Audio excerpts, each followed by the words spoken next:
During the break, I'm going to be sat in the red chairs just inside the come in the door with books spread out. You don't be turning up at people's birthday parties and things like that without presents, do you? You do it all the time, don't you? Oh shit, I've completely forgotten.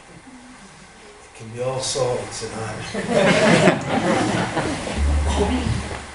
Anyone ever been to a shit club? Rhetorical, stupid statement in the world. Everyone's been to a shit club, hasn't they? Everyone's been to a shit club. You know, you got to wear shoes and that. What are shoes about? You know, pants. You know, you got to wear. But I believe Farrah's are back though. The boy came in with a pair of Farrah's on. I didn't know whether to call him a knob or think he was cool. Aren't he cool? Juxtaposition. BBC asked me to write a poem about the world famous Embassy Club. Anyone ever heard it? Yeah. It's a pub owned by a guy called Bernard Manning. You know Bernard, don't you?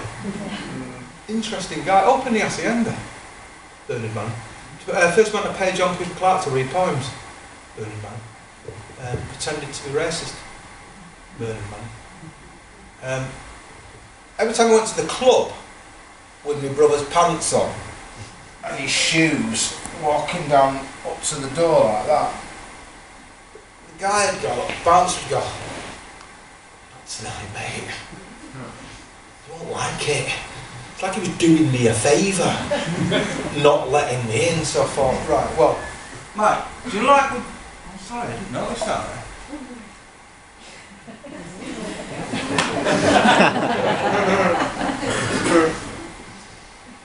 Do you like with you being a poet and that? Imagine what it'd be like. So I did. And this came out. It's called Penny for a Guy. Do everyone know what Penny for a Guy means? Sure. I'm on tour with John Cooper Clarke at the moment. I've been on tour with John for 2 years now. And sometimes I go places and I say Penny for a Guy and people go all blank. Do you know what I mean by Penny for a Guy? Yes. Yeah. Penny for a Guy for us as kids was me dressing up our Huey in his scruffiest gear, putting mud on his face and shit, and sitting outside Irish pubs and bookies so that when the Irish guys came out felt so guilty about the way they treated their own kids, they might give us a few quid for, you know, fireworks and things. I can say that. I always like to start with this, and let's go straight into the break after this. He shoots the songbirds in his back garden, silencing the skylarks. He puts nightingales on his menu,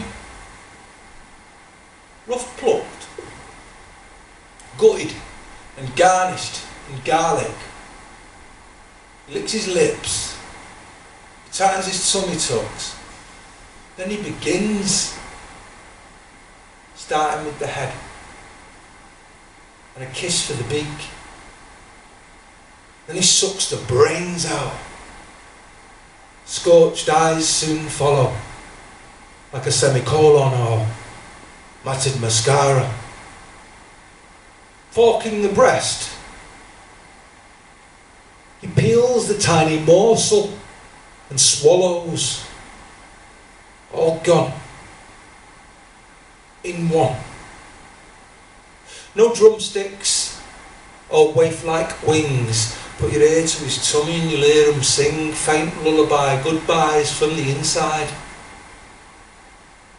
Like a tearful daughter sat in the back of a steamed up car, asking her dad not to make her do this anymore.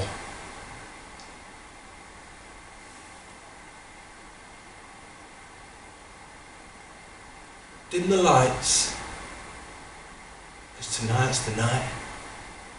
Your feet are stuck to the carpet, because it's £1.20 a pint. Of smooth. That's the name of an actual drink. Real smooth. As you move and you groove in and out of Northern Soul's different world, different goals. Would the Guardian readers of the South or the South? Don't you just love the South? You know those lattes and cappuccinos never sold at Bernard's Disco. No one asked for the cricket scores, footies for heroes, crickets for balls. Veggie option, chicken in a basket. Without the chicken, it's lard northern fried. It's finger licking and the DJ smiles as he scratches his mix with his Miles playing breakbeat and his Crumpsel mix. And they'll dance in the pavements and they'll dance in the halls and they'll dance to that slow spinning mirrorball and they'll dance in the bedrooms before they go out, sipping Lambrini, smoking Mayfair snout, and they'll dance all night because for some it's their only night out. Just like Mogadon John as he sings through his broken teeth, because it's Mogadon for breakfast and it's Mogadon for tea. Washed down every Friday, 8 pints as smooth as a karaoke weeps as John starting to groove. I've got chills, they're multiplying and I'm losing control.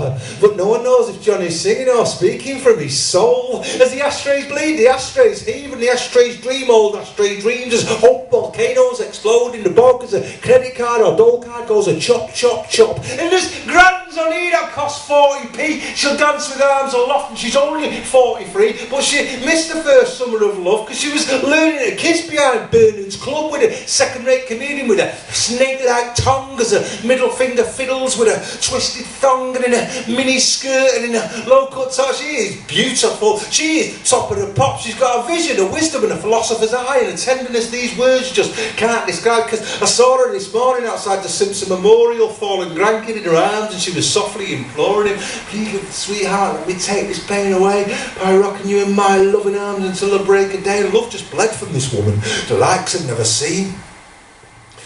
But now she stood on the dance floor with her arms in the air and she's screaming, Austin! Austin! Austin!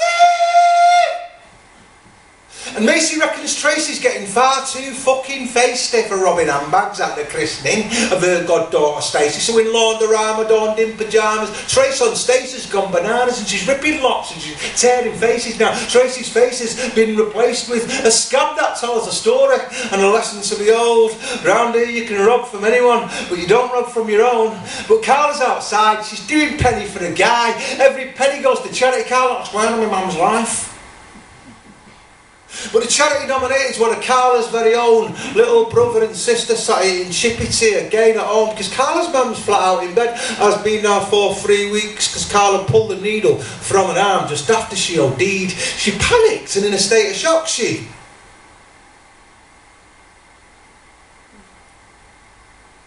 simply carried on.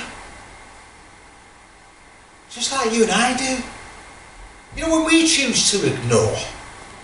You know, just like you and I do when we cowardly avoid the truth. Like, remember seeing that girl get slapped when her boyfriend hurled abuse?